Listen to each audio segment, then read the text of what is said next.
જો જ્યાં જન જાગૃતિ આવે છે, જંતર મંતરમાં તમે જોયું હશે, એને રાજીનામું આપવું પડ્યું. ક્યારે પ્રધાનને રાજીનામું આપવું પડ્યું? જ્યારે અહીંયા જાગૃતિ આવી, બધા લડ્યા ત્યારે. હમણાં એમને કીધું ને કે લડેંગે તો જીતેંગે, ઘરમાં બે નહીં થાય. અને અત્યારે દરેક ખેડૂતમાં એવી ભાવના હતી અત્યાર લગીનમાં કે ભાઈ એના ખેતરમાં થાંભલો આવે છે ને મારે શું, અને કદાચ એ લડશે તો એમાં કઈક વધારો થશે.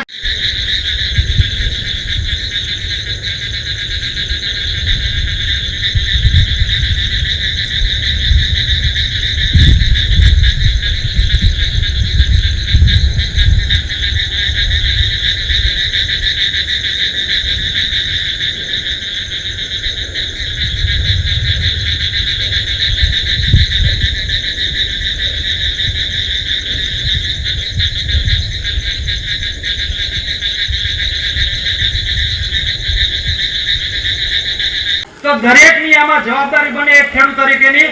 એક ખેડૂતને તકલીફ થતી હોય તો બીજા ખેડૂતને થવી જ જોઈએ, અને દરેક વ્યક્તિ આમાં આગળ આવવું જોઈએ. તો અત્યારે આ મુદ્દો અત્યારે જો નહીં જાગીએ તો હવે પછી સમય આપણી પાસે રહેતો નથી. અને અત્યારે જાગવામાં આપણી પાસે પ્લસ પોઈન્ટ છે. તમે જુઓ સ્વરાજની ગ્રામ પંચાયત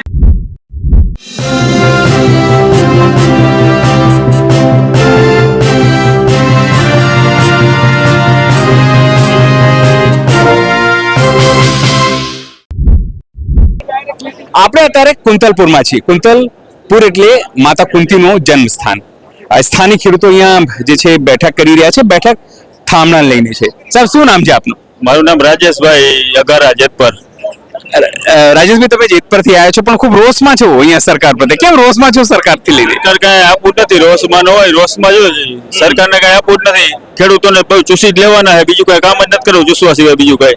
આપણા બે ગણા કે છે ને, બે ગણા આપીશું, બધું વળતર આપીશું ને આ બધું કે છે ને. શેનું બે ગણું આપ્યું? જનતાની જન બે ગણું આપ્યું, એમાં કાંઈ દીધું નથી. થાંભલાનું ખાલી દીધું, તારનું કઈ દીધું નથી. એમને ખાલી લોલીપોપ બધે કહી દીધું ભાઈ આપી દીધું. બે ગણું જાહેરાત કરી દીધી મોટી મોટી.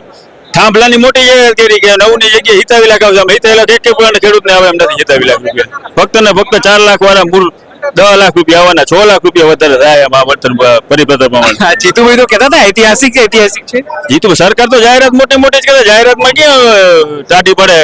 જાહેરાત તો હેલો હા, જાહેરાત તો એને 1.5-2 વર્ષ પહેલા કરી હતી. ખેડૂતોને પાક ધિરાણ માટે 3 લાખની જગ્યાએ 5 લાખ આપવાના હતા. આમ આપ્યા કોઈ ખેડૂતો કે મને ઉચ્ચનું કોઈ લીધા હોય એવું? અચ્છા, 1.5 વર્ષ પહેલા જાહેરાત કરી હતી. ખેડૂતોને પાક ધિરાણ માટે 3 લાખની જગ્યાએ 5 લાખ જશે. જાહેરાત કરવામાં સરકાર હુરી છે. હા, જાહેરાત તો હાલતા કરી પણ દેવું નથી કોઈને કાંઈ ઉખેડી નહીં. તમે અહીંયા કહેતા હતા કે અદાણીએ તો આપ્યું છે, સરકાર આપતી નથી 4 ગણું. કેમ આવું કહો છો તમે? હા, મારા મંતવ્ય મુજબ મને વેમ એવો કે અદાણીએ કંપની વાળાએ કદાચ જો પૂરા દઈ દીધો તો અદાણીને બોલે નહીં. અદાણી અત્યાર સુધીમાં અદાણી કંપની વાળા કઈ બોલવા નથી દીધી સરકારે. એને તો શું કામ નથી બોલતા? મને વેમ છે કે કંપની વાળાએ પૂરા દઈ દીધા સરકારને પૈસા.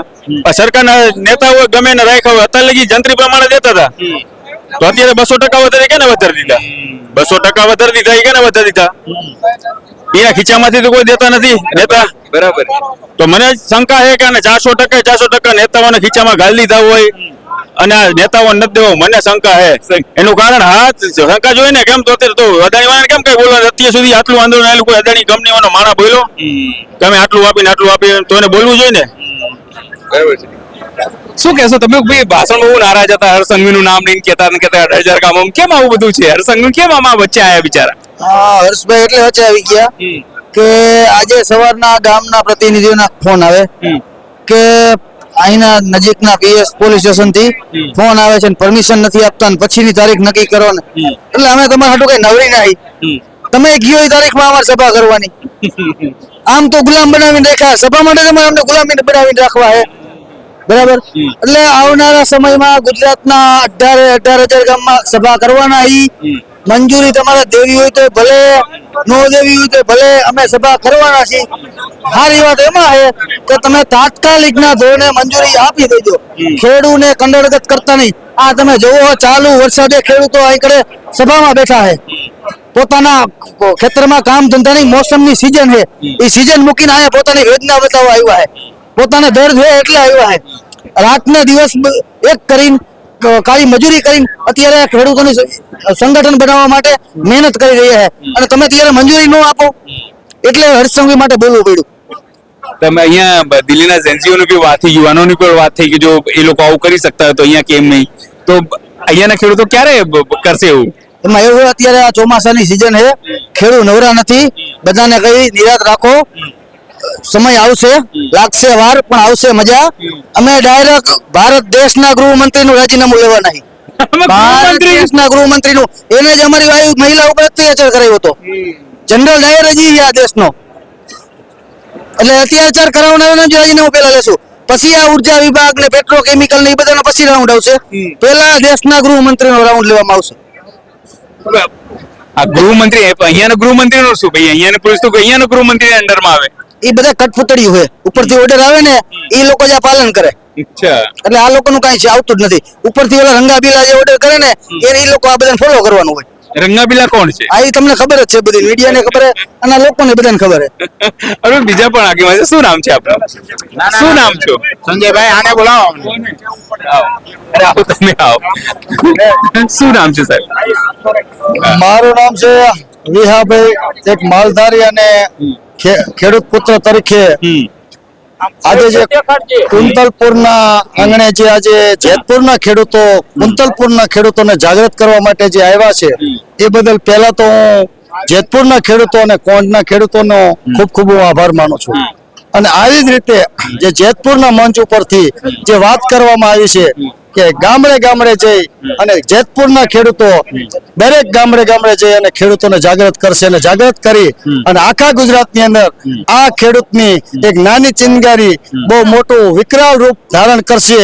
એ પહેલથી આજે કુંતલપુર ગામની અંદર મૂળી તાલુકામાં આ મીટિંગ યોજવામાં આવી છે અને અમે બધા ખેડૂતો આવનારી 28 તારીખના દિવસે MP arts and science college થી કલેક્ટર શ્રીને આવેદન પત્ર આપવા માટે ખરપીઓને આ કેમ દાંતરડું સાથે રાખ્યું છે? અમારા ખેડૂતની આ એક નિશાની છે કે ખરપીઓ અને દાંતરડું અમારે મોટા મોટા જે ઉપાડા કાઢવામાં આવે છે એ ઉપાડા કાઢવા માટે આ ખરપીઓ અને દાંતરડાની જરૂર પડે છે.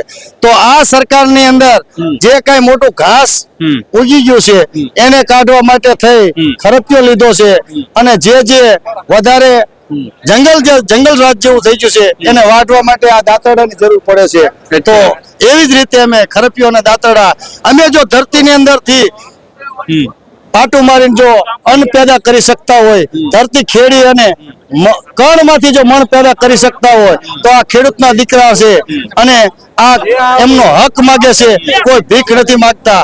એટલા માટે થઈ અને અમે કલેક્ટરને રજૂઆત કરવા માટે જવાના છે. શક્તિસિંહ શું કહેશો? તમારે જવાનું પછી તમારો શું પ્રોગ્રામ? તો કોઈ એમને મૂકી જાય હાઈવે સુધી? તમે અમને ગોઠવી દેશો. હા, એ ગોઠવી દે. અહીંથી ને મોડી છોડી દેજો, અમે નીકળી દો. શક્તિભાઈ શું કહેશો? જે રીતે આજે અહીંયા ભીડ થઈ છે, તમે લોકો ખાસી મહેનત કરી એમ બનાવવામાં, હવે શું સરકારે તો આટલી બધી વસ્તુ કીધી છે કે અમે આ આપીશું, આ આપીશું, આ આપીશું, હવે શું છે? આપણે તમને વાત કરી હતી, અમારે કૃષિ મંત્રી અને ઉર્જા મંત્રી સાથે બેઠક હતી. તમારા ન્યૂઝના માધ્યમથી અમે પણ જણાવ્યું હતું કે સતત 1.5 કલાકની અંદર બેઠક ચાલુ હતી. ત્યારે અમને કૃષિ મંત્રીએ એવું આશ્વાસન આપ્યું હતું કે ગુજરાતના ખેડૂતોને, કોઈ પણ રાજ્યના ખેડૂતોને વળતર નહીં ચૂકવું હોય એના કરતા સવાયું વળતર ચૂકવવામાં આવશે. આપણે પાડોશીનું રાજ્ય વાત કરીએ કે રાજસ્થાનની અંદર જંત્રીના 4 ગણા, જંત્રીના નહીં માર્કેટ ભાવના 4 ગણા વળતર ચૂકવવામાં ની વાત કરી છે.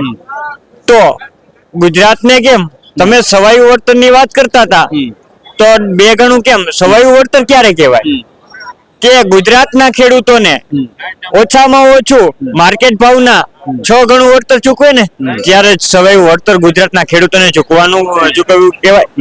બીજી વાત કરીએ તો કે આપણે વાત કરીએ કે કોઈ પણ વ્યક્તિ હોય, આજે અમે માર્કેટિંગ યાર્ડની અંદર કોઈ પણ જણસી વેચવા જઈએ છીએ કે જે ભાવની બોલી વધારે લાગે છે એ ભાવ અમને મંજૂર હોય તો જ અમે વળતર માલ વેચવામાં આવે છે.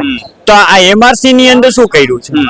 એમઆરસી ની અંદર ખેડૂતનું એક વેલ્યુએશન, કંપનીનું એક વેલ્યુએશન, તે સિવાય કલેક્ટર અધ્યક્ષ અને ચેરમેન, અને એની અંદર દાખલા તરીકે પરિપત્રની અંદર એવો ઉલ્લેખ કરવામાં આવ્યો છે કે કંપનીનો વેલ્યુએશન અને ખેડૂતોનો વેલ્યુએશનના 20% થી ઉપર ડિફરન્સ હશે તો ત્રીજી ચિઠ્ઠી ઉપાડવામાં આવશે. જે સૌથી નીચી હશે તે માન્ય ગણવામાં આવશે. કે આજ દી સુધી વિશ્વની અંદર તમે નોંધ લો તો કોઈ પણ વ્યક્તિ નીચો ભાવ નથી ગણવામાં આવતો. તમે ઇલેક્શન લડો તો જે સૌથી વધારે વોટ મળે છે તે. વોટ મળે એ જીતે. તમે માર્કેટિંગ યાર્ડમાં જાઓ તો જે બોલી વધારે લખાવે એ બોલો. તો આ એક જ એવો નિયમ છે કે જે નીચામાં નીચું હોય એને. અને દાખલા તરીકે અમને ભાવ કેમ કે કોંઢેને 20 લાખ રૂપિયા અને જેતપરને વીઘે 30 લાખ રૂપિયા જાહેર કર્યા છે. કેમ કે આ બે ગામનો મોટો ઇસ્યુ હતો. બે ગામના ખેડૂતો જાગૃત થયા હતા. પછી આવનારા દિવસોની અંદર ગુજરાતની અંદર માર્કેટ ભાવના જે આપણે વાત કરીએ છીએ કે એમઆરસી ની અંદર શું બજાર કિંમત નક્કી કરશે. આ તો ઉદાહરણ તરીકે મીડિયાની અંદર જીતુભાઈએ કીધું હતું ઉદાહરણ તરીકે એટલે પણ એમને તો માની લીધું હતું કે જાહેરાત કરી દીધી હતી કે 20 લાખ રૂપિયા અને 30 લાખ રૂપિયા આપવામાં આવશે. પણ આ કુંતલપુર ગામને એમઆરસી પ્રમાણે વીઘે શું ભાવ નક્કી કરશે એ જાહેરાત કરી. ક્યાંક ને ક્યાંક આ સરકાર કે બે ગામ આંદોલન કરતા હતા ક્યાંક દબાવવાની કોશિશ કરી કે આ બે ગામને વળતર વધારે ચૂકવી દો. પછી એમઆરસી કરીને કે જે જંત્રી ભાવમાં આપણે છે એની વાત કરો. બજાર ભાવ કઈ રીતે નક્કી કરવામાં આવશે? આપણે અધિકારી સાથે અમે ચર્ચા કરેલી હતી. એમઆરસી ની ભાવની વાત કરો તો બજાર ભાવ તમે કઈ રીતે નક્કી કરશો? એમની પાસે કઈ જવાબ જ નથી. શું તમે દસ્તાવેજના આધારે બજાર ભાવ નક્કી કરવામાં આવશે? એમની પાસે કઈ જવાબ જ નથી. તો કે આ આધારે દાખલા તરીકે જે અત્યારે કુંતલપુરમાં વીઘે 25 લાખ રૂપિયા છે વીઘે જે ખેડૂતનો વેલ્યુએશન છે એ વીઘે 25 લાખ રૂપિયા જ કહેવાનો છે. અને કંપનીનો આમને એક ઉપરથી સેટિંગ જ કરેલું છે કે કંપનીનો વેલ્યુએશન હશે એ નીચા જ ભાવ આપવાનો છે. કંપનીનો વેલ્યુએશન અને આપણે કલેક્ટરશ્રી એના ભાવમાં જરાય ડિફરન્સ નહીં હોય. ઓલરેડી એમને બેઠક થઈ ગઈ હશે. અત્યારે તમે ઘણી બધી જગ્યાએ સુરેન્દ્રનગર હોય કે મોરબી હોય કે ઓલરેડી આ એમઆરસી ની રચના કરવામાં આવે કે ખેડૂતોને એમાં સભ્ય નિમવામાં આવે તે પહેલા જે કંપનીના જે પાવરગ્રીડ કંપનીના અધિકારી સાથે કલેક્ટર પહેલા બેઠક કરે છે. પહેલા બેઠક કરીને એમને ભાવ નક્કી કરી નાખ્યો છે કે અમારો વેલ્યુએશન આ ભાવ વીઘે કરશે અને તમે આ ભાવ નાખશો એટલે ખેડૂતોનો જે વેલ્યુએશન છે એ ઊંચી જ કિંમત કરવાનો હોય એટલે 20% નો ડિફરન્સ રહેવાનો છે. તો કેમ કે આ રહ્યું ગમે એમ કરીને મૂર્તો જંત્રીમાં જ લાવવાની વાત છે. અને આ પરિપત્ર કેન્દ્ર સરકારનો જે ઉર્જા વિભાગનો સપ્લિમેટરી ગાઈડલાઈન છે એની અંદર પણ એ 4% ની વાત કરી છે, 4 ગણાની. અને વાત કરીએ તો કોરિડોરની વાત કરીએ તો કોરિડોરની અંદર 30% ની જ વાત કરે છે. તો જમીન બધી સરખી હોય કે નગરપાલિકા મહાનગરપાલિકા તો ગ્રામ્ય વિસ્તારમાં શું જમીન નથી અને મહાનગરપાલિકામાં એમ કહે છે કે 60% કોરિડોર નું આપશે. માર્કેટ ભાવના 60% અને ગ્રામ્ય વિસ્તારમાં 30%. તો આવો કેમ ભેદભાવ ગ્રામ્ય વિસ્તાર અને મહાનગરમાં? તો જે ગ્રામ્ય વિસ્તાર નહીં મહાનગરમાં અનાજ પાકશે કે ગ્રામ્ય વિસ્તારમાં પાકશે? જે અનપક્વે છે ખેડૂત એની ભાવ તમે આ નક્કી કરો છો હાવ નીચી 30%. બીજી વાત કરીએ તો તમે આજે માર્કેટ ભાવ જે તમે કેટલા કર્યા 18 લાખ રૂપિયા વીઘે જે પોલ આવે છે ને એના જ 18 લાખ રૂપિયા તમે નક્કી કર્યા છે. તો એ 18 લાખ તો તમારું 10 વીઘાનું ખેતર છે તમે વીઘે 18 લાખ લેવાનું છે. પછી એની આખી જમીનની વેલ્યુએશન ઘટી જવાની છે. એ જમીનની વેલ્યુએશન ઘટશે તો એ વેલ્યુએશન નો આખી જે 10 વીઘાનું ખેતર હોય કોઈ પણ દાખલા તરીકે નાના ખેડૂતોને એને કોરિડોર ની અંદર 10 વીઘાનું કોરિડોર નીકળે ને એટલે એને 3 વીઘાનું જ ખેતર રહે. અને બીજી બાકીની જમીનનું શું ખાલી 30% માર્કેટ ભાવનું. શક્તિભાઈ આટલી બધી વસ્તુ તમારી પાસે તો જીતુભાઈ ને કે આપણે ઋષિકેશભાઈ આ બધી વસ્તુ ખબર નહીં હોય? અમે સતત એમને 1.5 કલાક સમજાવ્યા. એમને ડોકું હાથ પાડી પણ એમની હાથમાં સત્તા છે નહીં. જે કેન્દ્રની અંદર જે બે નેતા બેઠા છે આપણા ગુજરાતના એને તમારા માધ્યમથી અમે સંદેશ આપવા માંગીએ છીએ કે આ દેશનો યુવાન જાગ્યો છે. આ દેશનો યુવાન કે વિદ્યાર્થી તરીકે હોય તો ભલે અને આ દેશનો યુવાન ખેડૂત તરીકે હોય તો ભલે, આ દેશનો યુવાન આપણે શિક્ષણ મંત્રીનું રાજીનામું માંગી શકતો હોય તો આ દેશનો યુવાન ખેડૂત લઈ શકતો, લઈ લીધું છે. રાજીનામું લઈ લીધું છે. તો આ ગુજરાતનો ખેડૂત યુવાને પણ આ દેશના કૃષિ મંત્રીનું અને ઉર્જા મંત્રીનું પણ રાજીનામું માંગી શકે છે. તમે સાંજમાં સમજી જાઓ તો સારી વાત છે. આપણી સાથે બીજા પણ આગેવાન છે. સાહેબ, શું નામ છે આપનું? મારું નામ કિશોરભાઈ છે. કિશોરભાઈ, શું કહેશો? આટલી બધી મુશ્કેલી, ખેડૂતો આટલા બધા આવે છે, આટલી બધી આવી બી રિપોર્ટ મોકલતી હશે કે તમામ લોકો અહીંયા આવે છે, આટલા લોકોમાં રોષ છે, તો સરકારને કેમ નથી ખબર પડતી? સરકારને જો કે ખબર પડે એવું જ નથી, કેમ કે 35 વર્ષથી કન્ટિન્યુ મત આપ્યા રાખે. આપણે જેને મત આપી, ધારાસભ્ય બનાવી, એનાથી સરકાર બને અને કૃષિ મંત્રી બને વગેરે વગેરે વિભાગ વહેંચાય. જે ખેડૂતની સમસ્યા આવે, આપણા મત દીધેલા વ્યક્તિ પાસે આપણે પાછી ભીખ માંગવા જવાય. સમજો, આ મુદ્દો જ્યાં સુધી ખેડૂત નહીં પકડાય કે મત દેતી વખતે ખરેખર ધ્યાન આપવું પડશે. હમણાં જે એક ભાઈએ વાત કરી હતી કે ગરમ ભજીયા ખવડાવી દે વગેરે વગેરે, જેમ હમણાં એક ભાઈએ વાત કરી હતી કે દિલ્હીથી ખેડૂતો વ્યાતા થયા, એટલે પંજાબથી વ્યાતા થયા અને દિલ્હીથી ફોન આવી ગયો કે ભાઈ તમારે શું જોઈએ. એનું કારણ એ નથી કે ખેડૂતોની એકતા, ખેડૂતોની એકતા ખરી, પણ સાથે સાથે અહીંયા સરકાર બદલાઈ નાખી છે. એ મુદ્દો ખેડૂતોને અહીં ધ્યાનમાં લેવો પડશે. આપણે 35-40 વર્ષથી જે મત આપીએ છીએ, જે સરકારને મત આપીએ છીએ, એ આપણી એક પણ સમસ્યામાં આપણી વચ્ચે નથી આવતો. ચાહે ગામની સમસ્યા હોય, ખેડૂતોની સમસ્યા હોય, મજદૂરોની સમસ્યા હોય, એ એક પણ સમસ્યામાં આ ચૂંટાયેલો નેતા વચમાં આવે ખરો? ખરેખર એને આપણે શું કામ મત દીધા હોય કે અમારા ગામ લોકોની જે સમસ્યા બને એમાં તમારે આગળ આવીને પ્રશ્ન સોલ્વ કરવા. એમને કઈ કરવાનું નહીં. પાછી ફરીને ચૂંટણી આવે, પાછા આપણે ભૂલી જઈએ. હમણાં 27 ની ચૂંટણી આવશે જ તે, તમે જોઈજો. અમને ખાલી એટલી ખબર છે કે કેટલા કરોડ વપરાય છે. ગઈ ચૂંટણીમાં 2 કરોડ, તો આ વખતે 1 કરોડ ની વધારે જોગવાઈ કરવાની. મત વેચાતા જ્યાં સુધી મળશે ત્યાં સુધી ખેડૂતોની, મજદૂરોની, યુવાનોની બધાની હાલત રહેવાની છે. એટલે હાવ લોજિક છે સામાન્ય. સાના માના મત દેવાના છે. અહીંયા કઈ કોઈ હારે તો આવતું નથી. એમાં પીવે છે અને એમાં અમારો મૂળી તાલુકો ખાસ.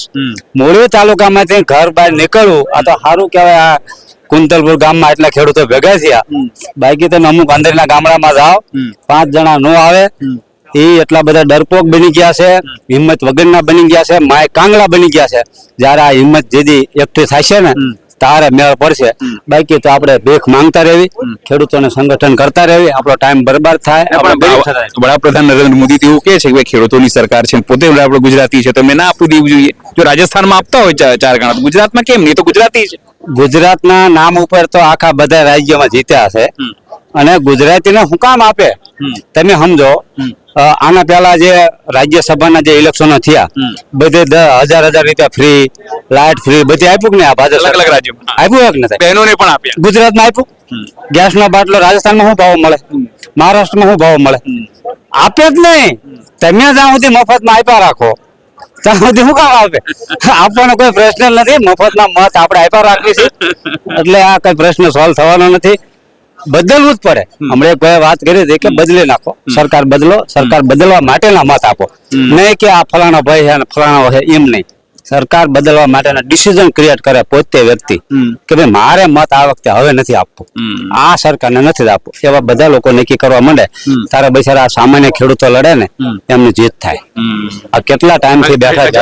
હજુ આ લોકો લાગે ખેડૂતો મન બનાવ્યું છે, લાગે છે મન બનાવી રહ્યા છે, ખેડૂતો નારાજ છે. હજી ખબર જ નથી ગુજરાત સરકારને. એટલા લોકો હજી જાગૃત નથી થયા. બિચારા કોઈન્ટ વાળા અને જાતપુર વાળા મથે છે. એમને ખબર છે કે આ તાલુકામાં સંગઠન નથી થવાનું. ત્યાં ભાજપના આગેવાનોનો દબદબો છે, પીઢ એવા આગેવાનો છે, માથા ભારે તત્વો છે, ગુંડા જેવા. બધા 2 નંબરના ધંધા એમની પાસે. એમને બધા ખેડૂતો સંકળાયેલા નાના મોટા. એટલે એવડા બિચારા બહાર નીકળશે ને અહીંયા ઘેરે જાય છે. કુંતલ પર બધાને ફોન આવે છે, હું કેમ ગયો તો મીટિંગમાં. એવું છે? હા, એટલે બીવડાવે છે. ખરેખર બીવડાવે છે. તમે એમની સભામાં ગયા શું કામ? એવી સિચ્યુએશન છે અમુક તાલુકાની. એટલે હું બધા ખેડૂતોને, યુવાનોને, મજદૂરોને 2 હાથ જોડીને વિનંતી કરું, બીક કાઢી નાખશો. મરવાનું આજ ને કાલ છે જ. કઈક સારું કામ થતું હોય, ગરીબોનું, ખેડૂતોનું સારું થતું હોય, એમાં સહકાર આપીને મળશો. તો કાંઈક તમારું ભલું થશે. બસ આટલી વાત. આપણે અર્જુનભાઈ છે. અર્જુનભાઈ શું કહેશો આજે જે ભીડ અહીંયા ભેગી આમ તો તમે સમગ્ર સુરેન્દ્રનગરમાં તમે લોકો બેઠક કરી રહ્યા છો ખેડૂતોનો કેવો રિસ્પોન્સ છે? ખૂબ જ સારો રિસ્પોન્સ છે અને ખેડૂતો જાગૃત થઈ રહ્યા છે અને થવું જ પડશે. જો અત્યારે પોતાની અસ્મિતા ટકાવી રાખવી પડશે, અસ્તિત્વ ટકાવ્યું હશે તો ખેડૂતોને જાગૃત થવું પડશે, એક સંગઠિત થવું પડશે અને એક થઈને લડવું પડશે. હવે આ એક સમગ્ર હું તમને કહું રાજ્યવ્યાપી આંદોલન બની રહ્યું છે. જેતકરમાં થયું, કોંઢમાં થયું, હવે પડદરી થઈ રહ્યું છે, વાંઢિયામાં થઈ રહ્યું છે. હવે આ ગુજરાત વ્યાપી આંદોલન બની રહ્યું છે અને આ બાબતે સરકારશ્રીને અમે રજૂઆત કરીએ છીએ કે આનો તાત્કાલિક ધોરણે નિર્ણય આપવામાં આવે, નગર આનો સ્વરાજની ચૂંટણી તેમજ 2027 ની ચૂંટણીમાં તમને આનો જવાબ જલ્દીથી મળશે. અને દરેક ખેડૂતો પણ આમાં સંગઠિત થઈ રહ્યા છે. તમે જોયો છે ગામે ગામ આવા સૂર ઉઠી રહ્યા છે. તો સરકારને અમે એ જ નમ્ર અરજ કરીએ છીએ કે તાત્કાલિક ધોરણે આનો યોગ્ય નિર્ણય આપવામાં આવે. એમઆરસી કમિટી જેવા ગૂંચવણભર્યો નિર્ણય ખેડૂતોને માન્ય નથી અને એટલે દરેક ખેડૂત આ હું તમને કહું 28 તારીખે સુરેન્દ્રનગરનો કલેક્ટર કચેરી આવેદન દેવા આવી રહ્યો છે અને આ માત્ર આવેદન ગાંધી ચિંધ્યા માર્ગે જ છે અને એનો સ્વીકાર કરી અને તાત્કાલિક યોગ્ય નિર્ણય આપશો. બસ અમારી એ જ અભિલાષા છે. ખાલી મારે એ સમજવું છે તમે લોકો તો મળવા આવી ગયા હતા સરકારમાં, સરકારે કીધું તો કમસે કમ કામ બંધ કરાવીશું. સરકાર પર હવે તમને લાગે છે વિશ્વાસ છે જે રીતે તમે વાત કરો છો? ત્યારે બી એ લોકો કૃષિ મંત્રી, ઉર્જા મંત્રી કીધું, ત્યારે તમને લાગે છે કે વિશ્વાસ છે સરકાર ઉપર કે તમારી વાત માનશે? અમે જ્યારે એક વખત આ શરૂ કર્યું ને ત્યારે અમને એવું કહેવામાં આવ્યું હતું કે સરકાર તમારી માય બાપ છે, તો સરકાર પાસે દીકરા થઈને ખવાય, બાપ થઈને ન ખવાય. તો હું આજે એ જ વાક્યને રિપીટ કરીને કહું છું કે ચલો અમે દીકરા છીએ, તો દીકરાની તો એના બાપ સિવાય માંગવાની કોઈ પાસે બીજા પાસે તો જઈ ન કે, તો બાપ પાસે વારંવાર માંગે રાખશે. નહીં મળે તો પછી તમે ઘણી જગ્યાએ જોયું છે કે અમુક દીકરા જે કરે છે બરાબર, તો આગળ એ પણ વારો આવશે. આજ તમારી સભાની અંદર દિલ્હીના જેન્ઝીઓની આંદોલન બહુ ચર્ચા થઈ છે, તો ખેડૂતોમાં શું એ વાતને લઈને એક ઉત્તેજના કે ઉત્સાહ જેવું છે કે ત્યાં બી ગુજરાતમાં ખેડૂતો આવું કરી શકે છે? દરેક જગ્યાએ જ્યારે કોઈ પણ હકને માંગવાથી મળતો નથી ત્યારે હક છીનવવો એ દરેક પ્રાણીનો જન્મસિદ્ધ અધિકાર છે. તમે જોયું હશે કોઈ પણ જંગલી પ્રાણી હોય તો એ જ્યારે આસાનીથી શિકાર મળતો હોય કે એને મળી રહેતું હોય તો એ કોઈને મારણ કરવા જતું નથી, પણ જ્યારે ન મળે ત્યારે છીનવવાનો વારો આવે. અને અમારે એ સ્ટેપ લેવું જ નથી. સરકાર સાથે, સરકારની સાથે રહી અને શાંતિથી ગાંધી ચિંધ્યા માર્ગે જ આ માંગણી કરવાની છે અને અમે હજી એ જ કરી રહ્યા છીએ. અને સરકારને અમે એક મેસેજ આપી રહ્યા છીએ કે જ્યાં સુધી અમે ગાંધી ચિંધ્યા માર્ગે આપણી પાસે રજૂઆત કરી છે અને નિર્ણય આપી દો એટલે સરકારની પણ આબરૂ રહી જાય અને અમારી એ રહી જાય. સ્વાભાવિક છે કે જે રીતે તમામ ખેડૂતો ભેગા થઈ રહ્યા છે અને ખાસ કરીને વાત કરીએ તો સુરેન્દ્રનગરમાં પણ 28 તારીખે બહુ મોટી રેલી છે. સરકારને એક ચેતવણી છે, ખેડૂતો કંઈ વધુ નથી માંગી રહ્યા. ખેડૂતો માત્ર જે હક છે, જે 4 ગણાની જે વાત છે, નવા પરિપત્રની જે માંગ છે એ જ કરી રહ્યા છે. નહીં તો આ જગ્યાએ છે જે હું તમને કહું કુંતી માતાનું આ જન્મ સ્થાન છે કુંતલપુર, અહીંથી ચીમકી અપાઈ છે કે જે જેન્ઝીઓએ દિલ્હીમાં કર્યું છે એ ગુજરાતમાં પણ થઈ શકે છે. સહયોગી વૈભવ સાથે અનિલ પટેલ, સુરેન્દ્રનગર.